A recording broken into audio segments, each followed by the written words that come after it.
और चेला काम कराए और अंधे अंधा पे लिया और दोनों को करा। तो गुरु कैसा होना चाहिए? गुरु भी देखिए अच्छा होना चाहिए, ज्ञानवान होना चाहिए, त्यागी होना चाहिए। तो ऐसे गुरु की शरण जब हम जाएंगे और ऐसे गुरु की जब हम भक्ति करेंगे तब हमारे जीवन में देखिए बदलाव आएगा, तब हमारे जीवन का कल्याण होगा। तो ऐसा गुरु कैसा गुरु होना चाहिए? कहते हैं महाराज श्री कृष्ण जब गोपिकाओं को छोड़ करके ब्रज को चले गए, नहीं आए, तो गोपिकाएं कहने लगी, सब परेशान थी कि किसी प्रकार सूचना कर दो ब्रज में कन्हैया आ जाए, क्यों नहीं आए। तो तब तक उद्धव जी आ गए। तो उद्धव जी से वो कहने लगी कि आप संदेश जाकर के दे दीजिए श्री कृष्ण को। तो उद्धव जी जब संदेश लेकर के गए ब्रज को और श्री कृष्ण महाराज से कहने लगे कि गोपिकाएं सब आपके लिए परेशान हैं, आप कब जाएंगे।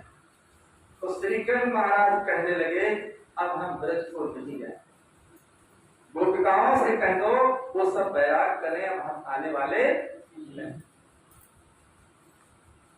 कितना देखिए प्रेम होता है, चाहे पति पत्नी हो या अन्य जगह, न प्रेम जुड़ने में देरी लगती है न टूटने में देरी लगती। टूटने में भी देरी नहीं लगती, पूरे पूरे परिवार को लोग छोड़कर चले जाते, छोटे छोटे बच्चों को त्याग देते। इतना देखिए मनुष्य का मन गंदा होता है।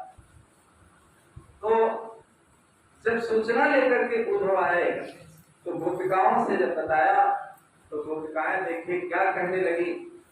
गोपिकाएं कहने लगी कि हम युवती न का लिखत विरागा, अब आप पढ़े चेरी के रागा, अब अपना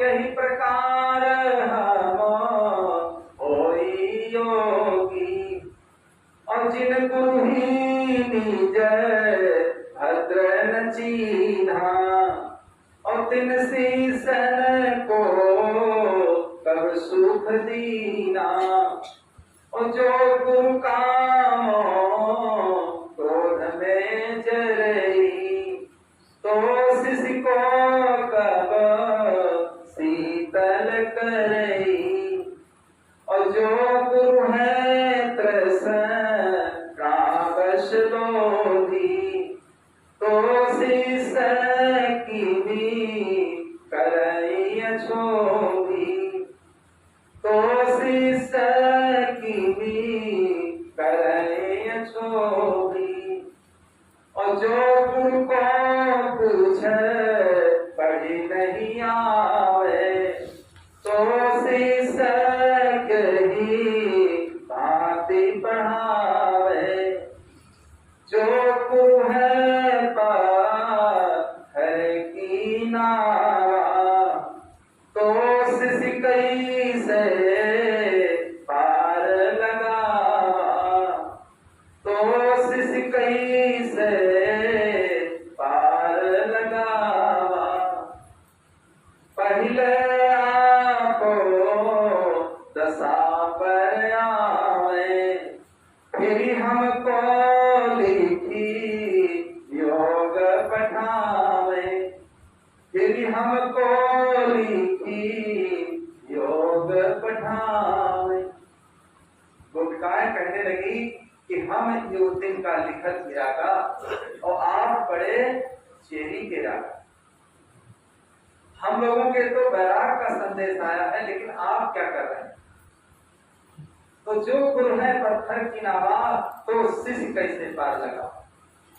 तो असली गुरु का स्वरूप देखिए इसमें बताया गया है कि जो गुरु ही काम क्रोध में जल रहे हैं, तो शिष्य को कब वो निर्मल कर सकते हैं।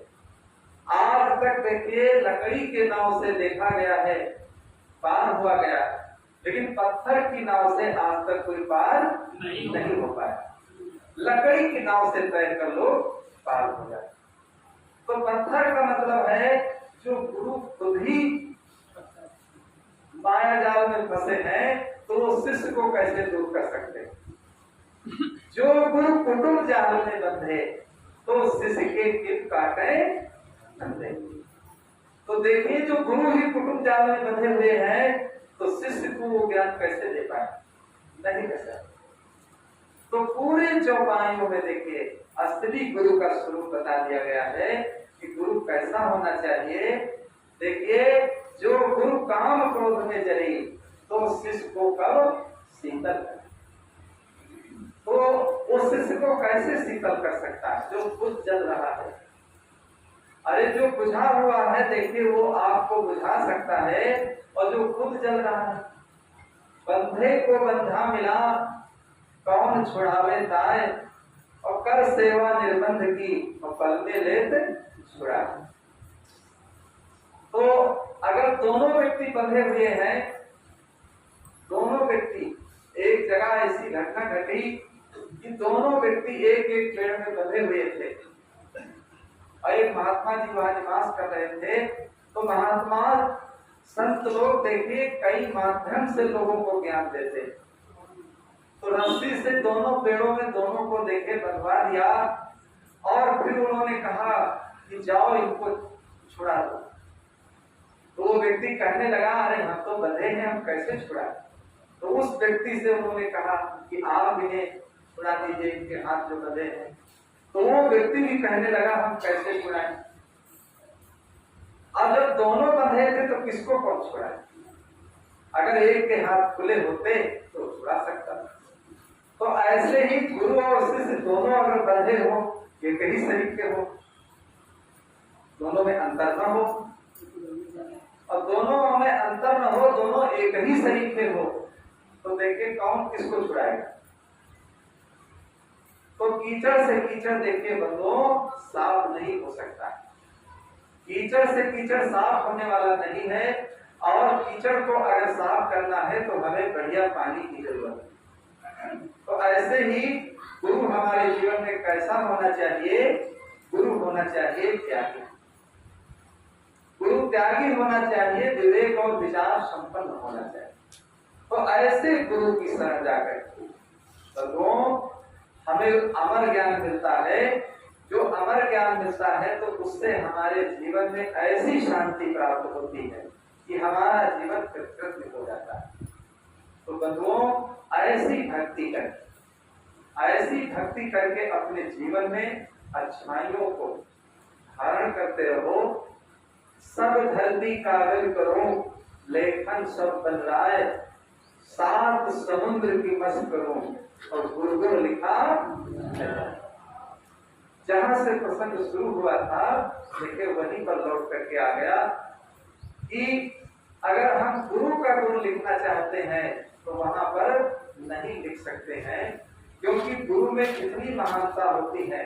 और ऐसा ज्ञान देकर के देखिए हमारे अंदर ऐसी महानता आ जाती है, ऐसी सरलता आ जाती है कि हमारा जीवन देखिए बिल्कुल कल्याणकारी हो जाता है। तो ऐसी भावना, ऐसी निर्मलता अपने अंदर हम बनाते रहें और जीवन को अपने शुद्ध, साफ, सरल, सुंदर बना लें, और जिससे हमारे जीवन का कल्याण हो जाए।